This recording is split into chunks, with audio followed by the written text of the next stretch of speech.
বিশ্বনবীর কিন্তু টাকা পয়সা ছিল না জানেন, ছাগল চড়াতো। কাউবয়, মা মিন নাবিয়্যিন ইল্লা রাআল গানাম, ছাগল চড়াতেন। এরপরে খাদিজাতুল কুবরার স্টাফ হিসেবে, কর্মচারী হিসেবে ক্যারিয়ার শুরু করলেন। এরপর বিজনেস ম্যাগনেট হিসেবে শুরু করলেন। খাদিজাতুল কুবরার সাথে যখন বিয়ে হয়ে গেল, খাদিজাতুল কুবরা তাহেরা ওনার সব সম্পদের মালিক বিশ্বনবীরে বানায় দিলেন। নাউজুবিল্লাহ, নাউজুবিল্লাহ।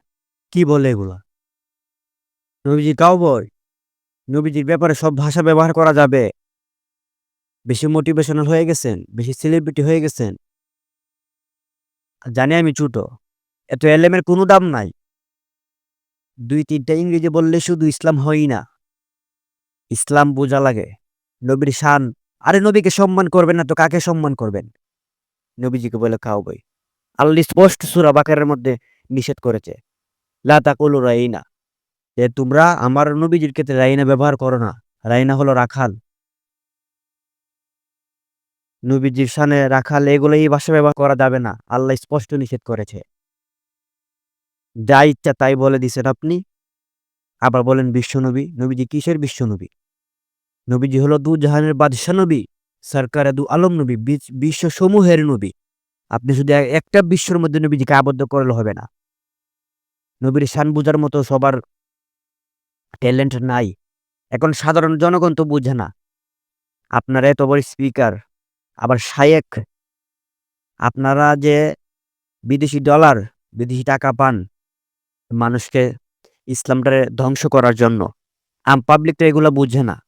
আম পাবলিক তো আপনাদের কথাই শুধু শুধু ওরা ইমানটারে নষ্ট করতেছে। তো তাহেরি গিয়াসুদ্দিন তাহেরি, সুন্নিয়ত রত্নান্তর প্রহরী সহ আলাউদ্দিন জিহাদি সহ সুন্নি সব বক্তারা এই বক্তব্যের বিরুদ্ধে বক্তব্য দিয়েছে। এগুলার ওয়াজ আপনারা শুনবেন না। এগুলার ওয়াজ শুনলে ইমান থাকবে না। আরে নবীজি হলো ইমান। ইমান আগে, তারপর আমল। ইমান না থাকলে আমলের কোনো দাম নাই। তো আমি একটা কথাই বলবো, মিজানুর আজহারির এই বক্তব্যটা ঠিক হয় নাই।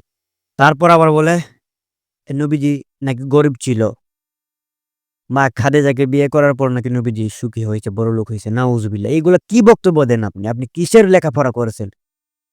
আজহার বিশ্ববিদ্যালয়তে কিসের লেখাপড়া আপনি করেছেন? নবীজির প্রেম এই জায়গায় থাকবে না মানে আপনার কোনো কিছুর দাম নাই।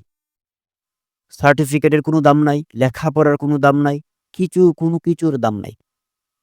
তো একটা কথাই আমি সবসময় বলতে চাই, যত জীবন, যতদিন আমার সবাই বেঁচে থাকবেন, নবীর প্রেম আঁকড়ে ধরা লাগবে।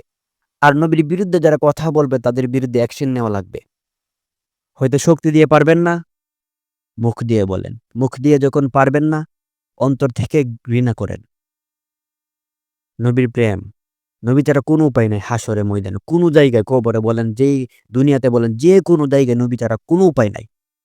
যখন মরবেন আপনারা তখন বুঝবেন নবীজির কত পাওয়ার।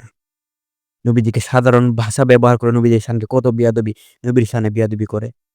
এই দাজ্জাল মার্কা বক্তাগুলো, কানার ঘরের কানাগুলো, দলিল তো কিছু দেই না, শুধু শুধু জাস্ট কয়েকটা জাল হাদিস বলবে, বলে মানুষকে বিভ্রান্ত সৃষ্টি করবে। আরে নবীজিকে সম্মান দিবেন না তো কাকে সম্মান দিবেন? আল্লাহ নবীজিকে সম্মান দিছে, তুমি নবীজির সম্মান কমানোর কে? তুমি কেন যে কোনো ভাষা নবীজির শানে ব্যবহার করো? তো ভিডিওটি বেশি লম্বা করবো না, এখানে শেষ করবো। আসসালামু আলাইকুম।